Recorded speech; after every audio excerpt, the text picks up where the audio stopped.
আসসালামু আলাইকুম। সবাই কেমন আছেন?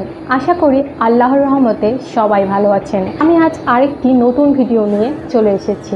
তো আজকের ভিডিওর টপিক হচ্ছে ইসলামে নারীর সঙ্গে কথা বলার শিষ্টাচার, অর্থাৎ নারীর সঙ্গে কিভাবে কথা বলা উচিত, হাদিসে এই বিষয়ে কি আলোচনা করা হয়েছে সে বিষয়ে আজকের এই ভিডিও। তো চলুন ভিডিওটি শুরু করা যাক। মানুষ হচ্ছে বাক শক্তি সম্পন্ন প্রাণী। কথা আমাদেরকে বলতেই হবে, আর এই কথা হতে পারে কোনো মেয়ের সাথে কিংবা ছেলের সাথে, কিন্তু ইসলামে শুধুমাত্র প্রয়োজনে মেয়েদের সাথে কথা বলার অনুমতি দেওয়া হয়েছে। রাসূলুল্লাহ সাল্লাল্লাহু আলাইহি সাল্লামের যুগে বহু নারী তার কাছে আসতেন এবং তার কাছে পরামর্শ চাইতেন। তিনি সেই ব্যাপারে মহিলাদের বিভিন্ন ধরনের ফতোয়া দিতেন। তাহলে এই হাদিস থেকে বোঝা যায় যে প্রয়োজনে নারীদের সাথে কথা বলতে কোনো অসুবিধা নেই, তবে ইসলাম শর্ত সাপেক্ষে নারীদের সাথে কথা বলার অনুমতি দিয়েছেন। নারীদের সঙ্গে কথা বলার বিষয়ে কোরআনে 2টি আয়াত নাজিল হয়েছে। মহান আল্লাহ বলেন, হে নবী পত্নীরা, তোমরা অন্য নারীদের মতো নও।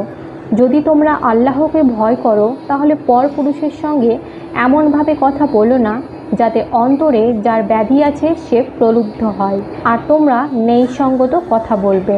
আর 2 নম্বর আয়াতটি হলো, তোমরা তার পত্নীদের কাছ থেকে কিছু চাইলে পর্দার অন্তরাল থেকে চাইবে।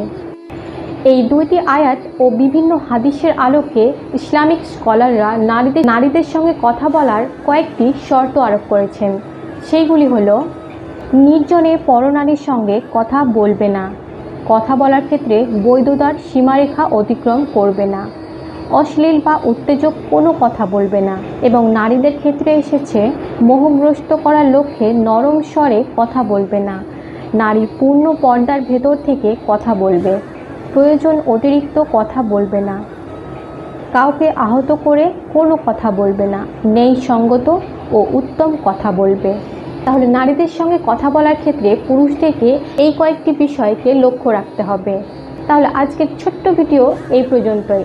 আল্লাহ তাআলা আমাদের সবাইকে হেদায়েত দান করুন। আমিন।